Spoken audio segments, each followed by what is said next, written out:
کیسے ہیں آپ؟ میں ہوں بلال علی اور آپ تمام کو خوش آمدید ویڈیو سیریز مسایا میں۔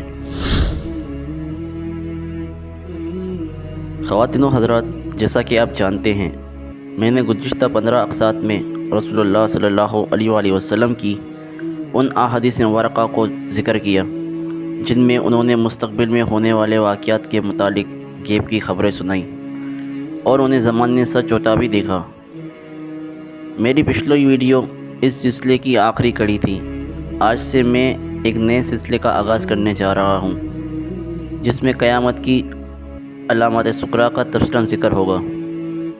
قیامت کی علامات صغریٰ کی فہرست اتنی طویل ہے کہ یہ ویڈیو سیریز اس کی طوالت کے محتمل نہیں ہو سکتی، تاہم بعض علامات ایسی ہیں جن کی تفصیل بیان کرنا از حد ضروری ہے، کیونکہ یہ وہی علامات ہیں جن کی انتہا علامات کبریٰ کی تمہید ہوگی۔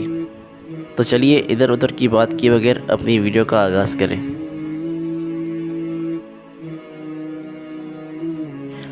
جامع ترمذی میں قیامت کی ایک علامت یہ بھی بتائی گئی ہے کہ لوگ دنیاوی معمولات میں ایسے مصروف ہو جائیں گے کہ انہیں وقت گزرنے کا احساس تک نہیں ہوگا، عمر میں سے برکت اڑ جائے گی۔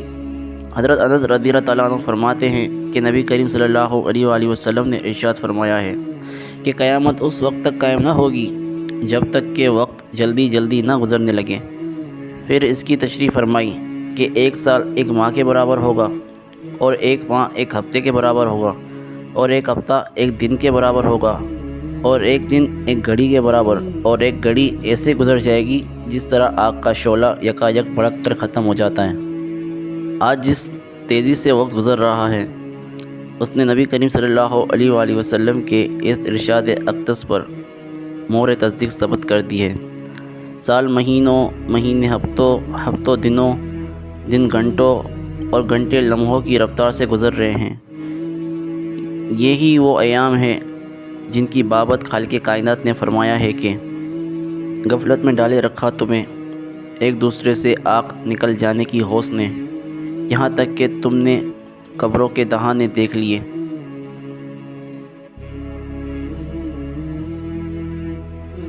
سیدنا علی کرم اللہ وجہہ فرماتے ہیں کہ رسول اللہ صلی اللہ علیہ وآلہ وسلم نے فرمایا کہ عنقریب لوگوں پر ایسا زمانہ آئے گا کہ اسلام کا صرف نام ہی باقی رہ جائے گا اور قرآن کریم کی صرف رسم باقی رہ جائے گی۔ ان کی یعنی مسلمانوں کی مسجد نقش و نگار سے آراستہ ہوگی اور ہدایت کے اعتبار سے ویران ہوگی۔ ان کے علماء آسمان کے نیچے رہنے والوں میں سب سے زیادہ برے ہوں گے، ان علماء سے فتنے پیدا ہوں گے۔ حضرت انس رضی اللہ تعالیٰ عنہ فرماتے ہیں کہ رسول اللہ صلی اللہ علیہ وآلہ وسلم نے فرمایا کہ قیامت کی نشانیوں میں سے ایک یہ بھی ہے کہ لوگ مسجدیں بنا کر فخر کریں گے۔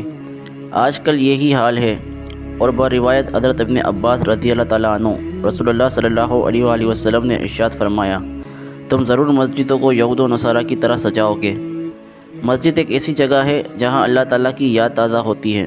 مسجد مومن کا مرکز نگاہ ہوتی ہے۔ رسول اکرم صلی اللہ علیہ وآلہ وسلم نے مدینہ منورہ میں آمد کے بعد وہاں سب سے پہلے مسجد تعمیر فرمائی۔ مسجد ایک مسلمان کی پہلی تربیت گاہ ہے جہاں سے وہ تزکیہ نفس اور خدا رسیدگی کی راہ متعین کرتا ہے۔ مسجد کا قیام ہدایت و راستگی سے عبارت ہے۔ اگر مسجد سے ہدایت کا راستہ بند ہو جائے تو اس کے قیام کا مقصد ہی فوت ہو جاتا ہے۔ رسول اللہ صلی اللہ علیہ وآلہ وسلم کے فرمان سے اندازہ ہوتا ہے کہ ایسا وقت آ جائے گا جس میں نمود و نمائش پر ہی ساری توجہ مرکوز ہو جائے گی۔ لوگ مساجد کو آراستہ کر کے سمجھیں گے ان کا مقصد پورا ہو گیا، جبکہ یہ عالیشان مساجد ہدایت سے خالی ہوگی۔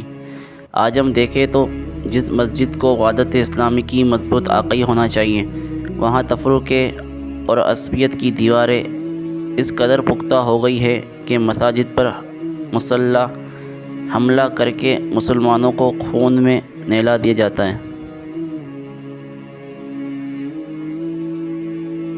ابن ماجہ کی ایک روایت میں ہے کہ رسول اللہ صلی اللہ علیہ وآلہ وسلم نے ارشاد فرمایا کہ میری امت میں آئندہ ایسے لوگ ہوں گے جو دین کی سمجھ حاصل کریں گے اور قرآن پڑھیں گے، پھر سرمایہ داروں کے پاس جائیں گے اور کہیں گے کہ ہم سرمایہ داروں کے پاس جاتے ہیں اور ان سے دنیا حاصل کرتے ہیں اور اپنا دین بچا کر ان سے الگ ہو جاتے ہیں۔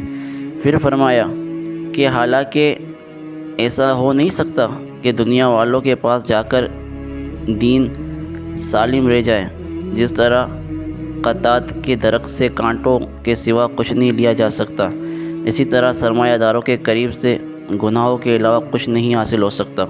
حضرت عبداللہ بن مسعود رضی اللہ تعالیٰ عنہ فرماتے ہیں کہ اگر اہل علم اپنے علم کو محفوظ رکھتے اور اسے صلاحیت والے انسانوں میں خرچ کرتے تو زمانے کے سردار بن جاتے، لیکن دنیا حاصل کرنے کے لیے انہوں نے علم کو دنیا والوں کے لیے خرچ کیا، جس کی وجہ سے زمانے والوں کی نظروں میں ذلیل ہو گئے۔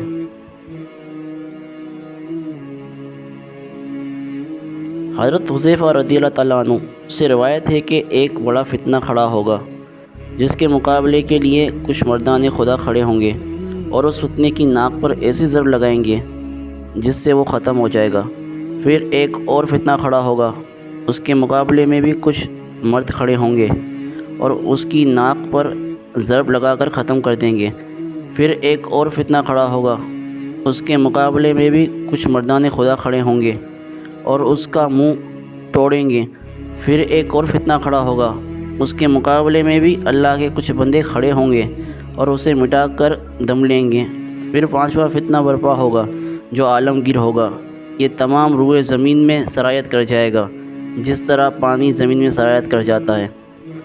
امید کرتا ہوں میری یہ ویڈیو آپ تمام خواتین و حضرات کے علم میں اضافے کا سبب بنی ہوگی، اور اللہ رب العزت کی بارگاہ میں دعا ہے کہ وہ میری اس کاوش کو اپنی بارگاہ میں قبول و منظور فرمائے، آمین۔ اب مجھے اجازت دیجیے اس اپنے پن کے ساتھ کہ اپنا اور اپنوں کا بخوبی خیال رکھیں گے۔ اگر زندگی رہی پھر ملاقات ہوگی ویڈیو سیریز مسائل کی اگلی قسط میں۔